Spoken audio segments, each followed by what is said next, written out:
alichokiongelea. Na kwa hakika wakati jana ninapitia aliyoyaongea Captain Tesha, kwa hakika huyu bwana alikuwa ni zaidi ya mzalendo, kwa sababu mengi aliyoyaongea yalikuja kujiri siku 25 baadaye. Captain Tesha aliongea na Watanzania Oktoba 4 ya mwaka 2025. Oktoba 29, yani siku 25 baada ya Captain Tesha kuongea, Tanzania ilishuhudia unyama wa kihistoria uliofanywa na Samia Suluhu Hassan.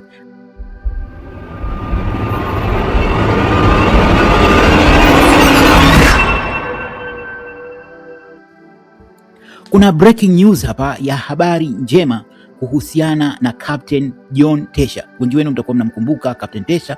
Huyu ni askari mzalendo wa Jeshi la Wananchi wa Tanzania ambaye Oktoba mwaka jana aliongea na Watanzania kupitia mitandao mbalimbali ya kijamii, na kwa hakika aligusa hisia za Watanzania wengi. Makala hii inaongelea kwa kifupi kuhusu hiyo habari njema, lakini kabla ya kuingia kiundani na kuzungumzia kuhusu habari njema, ni vema kujikumbusha kuhusu Captain Tesha ni nani, kwa wale ambao pengine walikuwa wakilisikia jina hilo lakini hawajui alichokiongelea. Na kwa hakika wakati jana ninapitia aliyoyaongea Captain Tesha, kwa hakika huyu bwana alikuwa ni zaidi ya mzalendo, kwa sababu mengi aliyoyaongea yalikuja kujiri siku 25 baadaye. Captain Tesha aliongea na Watanzania Oktoba 4 ya mwaka 2025. Oktoba 29, yani siku 25 baada ya Captain Tesha kuongea, Tanzania ilishuhudia unyama wa kihistoria uliofanywa na Samia Suluhu Hassan, ambapo maelfu ya Watanzania walichinjwa na vyombo vya dola vilivyopewa amri na Samia Suluhu Hassan. Sasa kuna mengi ambayo Captain Tesha aliyaongelea, na hili kwa hakika ni muhimu kwa Watanzania kujitafakari, kwa sababu light yale aliyoongea Captain Tesha Oktoba 4 ya mwaka 2025 yangefanyiwa kazi, hayo majanga yaliyotokea kuanzia Oktoba 29 pengine yangeweza kuepukika au yasingetokea kabisa. Lakini ni muhimu kugusia kwa kifupi nini ambacho Captain Tesha aliongelea hiyo Oktoba 4 ya mwaka jana 2025, kisha tutaelezea hiyo habari njema inayohusiana na yeye. Kwa hiyo kwa kifupi, katika hiyo hotuba yake kwa taifa ambayo iligusa hisia za wengi, Captain Tesha alizungumzia kuhusu hali ya taifa, na alieleza kwamba taifa lilikuwa katika hali mbaya na lilikuwa limefikia katika hali ya hatari, na akaeleza kwamba aliwahi kuongea na mkuu wa majeshi kumfahamisha kuhusu yaliyokuwa yakiendelea katika Tanzania, lakini hakujibiwa chochote na mkuu wa majeshi. Sasa tunafahamu kwa nini mkuu wa majeshi hakumjibu Captain Tesha, kutokana na yale yaliyojiri Oktoba 29, ambapo wakati wa Tanzania wengi wakitegemea Jeshi la Wananchi wa Tanzania lisimame upande wao, likaishia kuachia wengi wa wananchi wakiuawa, na baadhi ya askari wa jeshi hilo walishiriki kuwachinja wa Tanzania. Lakini kibaya zaidi, mkuu wa majeshi ambaye hakumjibu Captain Tesha alipomwelezea kuhusu hali ya nchi ilivyo, alijitokeza na kulaani wananchi waliokuwa wakipigania nchi yao. Kadhalika Captain Tesha katika maongezi hayo aliyofanya na Watanzania Oktoba 4 ya 2025 alitoa wito kwa Jeshi la Wananchi wa Tanzania kuchukua hatua kuiokoa nchi yao. Lakini mnafahamu kwamba kuanzia Oktoba 29 jeshi hilo ambalo watu wengi walipewa matumaini kwamba lingewasaidia Watanzania halikufanya chochote. Kingine ambacho Captain Tesha alikiongelea hiyo Oktoba 4 mwaka jana, aliwataja baadhi ya Watanzania ambao walisema ni wazalendo na kwa hakika walikuwa wakipigania nchi yao. Katika hao alimtaja Balozi Humphrey Polepole, na pia alimtaja Mzee Joseph Butiku pamoja na Jaji Robert Makaramba. Hata hivyo, siku mbili baada ya Captain Tesha kuongea na Watanzania, yani Oktoba 6 ya 2025, Balozi Polepole alitekwa. Na Jasusi TV ilielezea matukio yote ya mawili, hii hotuba ya Captain Tesha na tukio la kutekwa kwa Balozi Humphrey Polepole. Na Jasusi TV ilijiridhisha kwamba kutekwa kwa Balozi Polepole kwa kiasi kikubwa kulichangiwa na hii hotuba aliyoitoa Captain Tesha, kwa sababu kulikuwa na hofu kwamba hizi nguvu mbili, hizi sauti mbili zikiungana, nchi ingetikisika. Na pengine yayumkinika kusema light Captain Tesha angeendelea na moto wake na Balozi Polepole asingetekwa, huenda yaliyotokea Oktoba 29 yasingetokea. Huenda Watanzania wangeweza kuamka na kuchukua hatua stahili ambazo zingeweza kuzuia unyama mkubwa uliofanywa kuanzia Oktoba 29. Jingine ambalo Captain Tesha liliongea lilikuwa ni kuhusu kitu kinachoitwa deep state na kitu kinachoitwa mtandao ndani ya Chama cha Mapinduzi, na akaeleza kwamba hii deep state ni serikali fiche, ni kama serikali ndani ya serikali inayoendesha taifa kwa njia ya siri, kwamba japo kuna rais aliyekuwa anaitwa Samia Suluhu Hassan, lakini kulikuwa kuna watu nyuma yake waliokuwa wakiendesha serikali. Kadhalika alidai kwamba hii deep state kwa Tanzania ilikuwa inaendeshwa na genge ndani ya CCM lililokuwa likifahamika kama CCM mtandao, na akamtaja Rais mstaafu Jakaya Mrisho Kikwete kama mtu ambaye anaongoza hilo genge la mtandao. Kadhalika Captain Tesha aliongelea kuhusu kifo cha marehemu John Pombe Magufuli, akidai kwamba genge hilo la mtandao lilihusika moja kwa moja kumuua marehemu Magufuli. Kadhalika alilionya jeshi, alionya kwamba wananchi wengi wa Tanzania walikuwa wakiliamini jeshi la wananchi wa Tanzania kuwa ni ngome yao, na akakumbusha kwamba askari wengi wa jeshi hilo wanatoka katika familia za kawaida na wanaumizwa yanayoendelea katika nchi yao. Kwa hakika haya ndiyo yalikuwa matumaini ya Watanzania wakati taifa lilipoingia katika maandamano ya Oktoba 29. Kwa hiyo kama alivyosema Captain Tesha, Watanzania wengi walikuwa na imani na jeshi la wananchi wa Tanzania, lakini kwa bahati mbaya liliwaangusha. Captain Tesha pia aliongelea kuhusu uchaguzi, kwa sababu ikumbukwe hii ilikuwa ni tarehe 4, zilikuwa zimebaki siku 25 kabla ya kufanyika huo uchaguzi, na akasema kwamba maandalizi ya uchaguzi huo yalikuwa yamejaa rushwa, hongo na ukiukaji wa sheria. Akasema kwamba tume ya uchaguzi imepoteza uaminifu, na akahoji kwa nini serikali inang'ang'ania uchaguzi katika mazingira ya hila, na akaitaka TAKUKURU kufanya uchunguzi kuhusiana na madai mbalimbali, tuma mbalimbali za rushwa. Pia alizungumzia kashfa mbalimbali za utawala wa Jakaya Kikwete, ikiwa ni pamoja na EPA, Richmond, Meremeta, Rada, Esco na bandari ya Dar es Salaam, na akadai watu wale ambao walikuwa wakifanya ufisadi zama za Jakaya Kikwete ndio walikuwa wamerudi tena katika utawala wa Samia Suluhu Hassan. Kadhalika alitoa tuhuma nzito dhidi ya Abduli, mtoto huyu wa Rais Samia Suluhu Hassan, ambaye taarifa sasa zinaeleza kwamba ndiye mkuu rasmi wa idara ya usalama wa taifa.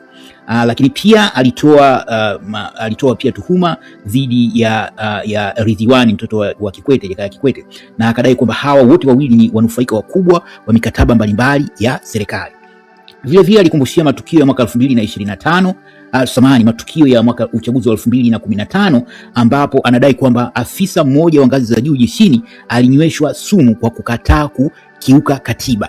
Sasa hili pengine lilipaswa pia kuwafungua macho wa Tanzania, kwa sababu askari ambayo Captain Tesha alikuwa akimuongelea alikuwa ni mkuu wa majeshi wakati ule, Jenerali Mwamunyange, ambaye ndio inaelezwa kwamba alinyweshwa sumu kwa sababu alikataa kutekeleza matakwa ya kifisadi.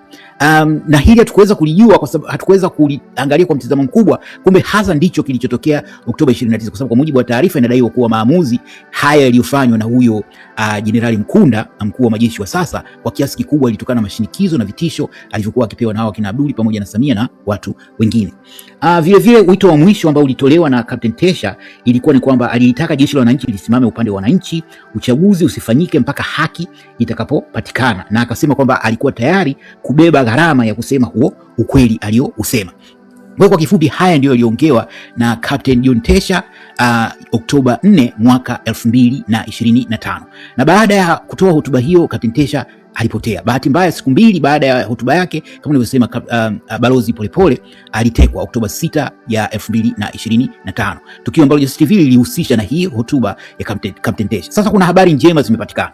Habari hizo zimepatikana kupitia kwa mwanaharakati Mange Kimambi, ambaye jana alieleza kwamba yeye amepata taarifa kuwa Captain Tesha alikuwa yupo salama na alikuwa katika nchi moja ya Asia, bara la Asia, lakini kwa sasa ametoka katika bara la Asia na yuko sehemu salama na anaendelea na mapambano ya kuipigania Tanzania. Hata hivyo, Mange alisema kwamba hawezi kuongea kwa undani kuhusiana na hayo kwa sababu yatawanufaisha CCM, lakini hii ni habari njema kwa sababu kwa upande mmoja watu wengi walikuwa na hofu kuhusiana na usalama wa Captain Tesha. Ikumbukwe kwamba ni mwanajeshi pekee aliyejitoa mhanga katika historia ya Tanzania kufanya hiki alichofanya, kitu cha kijasiri sana, na laiti yale aliyokuwa ameongea Watanzania wangeyachukulia kwa uzito au wangeyafanyia kazi, huenda mauaji ya Oktoba 29 yasingetokea.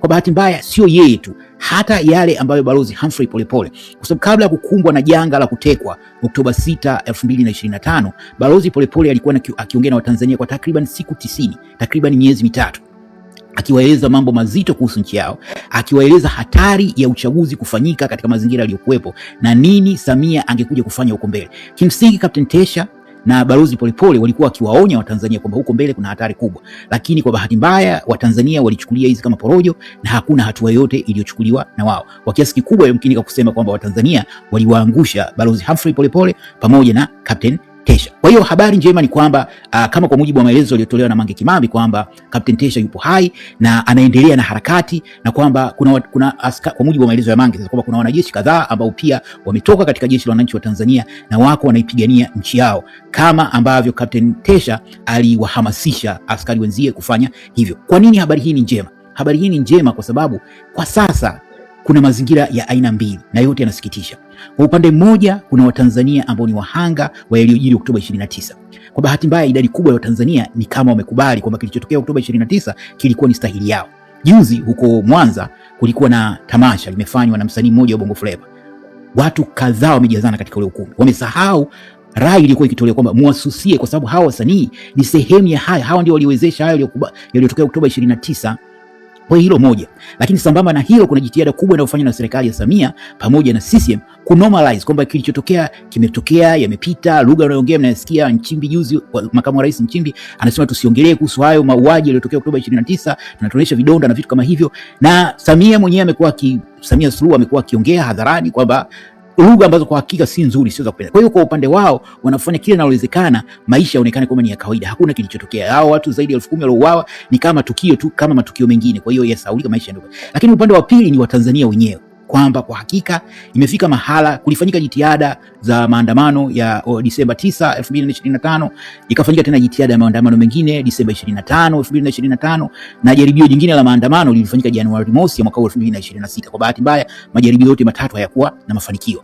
Na hapa tunavyoongea kwa kweli hakuna hasa mkakati wa jinsi gani wa kudai haki. Ndio kuna jitihada za mtu mmoja mmoja. Kwa bahati mbaya swala hili limekuwa kama ni la watu fulani. Watu kama Maria Sarungi ndio walioachiwa jukumu la kutafuta haki ya mamilioni ya Watanzania ambao ni wahanga wa unyama wa Samia Suluhu Hassan. Kwa hakika watu wengi wamekalia kimya. Angalia hapa YouTube, na hata mahudhurio pengine kwenye channel hii yalipaswa kuwa makubwa zaidi ya yalivyo, kwa sababu pengine ni moja ya channel chache ambazo zinazungumzia masuala haya. Kwa idadi kubwa ya channel hapa zinazungumzia mambo ya machawa na vitu kama hivyo, lakini hatuwezi kuwalaumu sana, kwa sababu mmeshasikia kauli za Bashite kwamba hakuna ruhusa ya kuzungumzia masuala ya serikali bila idhini ya serikali. Kwa hiyo kadri unavyokwenda huko mbele, hata haya madogo tunayoongelea yatakuwa hayasikiki katika vyombo vingine vya habari. Na hata hii habari ya Captain Tesha ni nadra kuikuta katika vyombo vingine vya habari, kwa sababu wanaogopa kuchukuliwa hatua na serikali. Kwa hiyo ndio maana hii taarifa ya kuhusiana ya Mange kuhusiana na Captain Tesha ina uzito mkubwa, kwa sababu ni miongoni mwa habari chache za kutia matumaini tulizokuwa nazo kwa sasa. Matumaini ni pamoja na hiyo labda kesi ya ICC, hiyo mahakama ya kimataifa ya uhalifu, ambapo kuna dalili kuwa huenda kesi hiyo ikaanza hivi karibuni, lakini ni mambo ya kutarajia ambayo kwa kiasi kikubwa yako nje ya uwezo wa Tanzania. Kilicho ndani ya uwezo wa Tanzania ni pamoja na kuchukua hatua dhidi ya utawala huu dhalimu. Hata hivyo, ni muhimu Jasusi TV kutanabaisha kwamba taarifa hizi zilizotolewa na Mange imechukuliwa kwa uzito kutokana na uzito wenyewe wa taarifa, lakini haijajiridhisha kuhusu ukweli wake. Kwa hiyo isije ikatafsiriwa kwamba Jasusi TV inathibitisha kuwa taarifa hizo ni za kweli, lakini hapo hapo haimaanishi kuwa taarifa hizo ni za uongo. Ni kutokana na uzito wa taarifa zenyewe imeona kuwa ni muhimu kuwafahamisha, hasa kutokana na ombwe lililopo kwamba hakuna habari njema. Kwa kiasi kikubwa watu ni kama wanategemea miujiza itokee. Kwa hiyo inapotokea matukio kama haya, kwa hakika huwezi kuyakalia kimya. Ukiweza kusikia habari ya Captain Tesha au kesho kusikia habari ya Humphrey Polepole ukakalia kimya, ni lazima kuipa uzito stahili, hasa kizingatia kwamba huyu ni mzalendo ambaye alijitoa muhanga kwa ajili ya Tanzania, na kwa hakika idadi kubwa ya Watanzania wamemwangusha kwa sababu yale aliyosema hayakuwahi kufanyiwa kazi. Je, una maoni gani kuhusiana na habari hii inayomhusu Captain Tesha? Basi nakuomba ukipata wasaa tupa maoni yako hapo chini kwenye comment. Nawatakia siku njema, asanteni na kwaherini.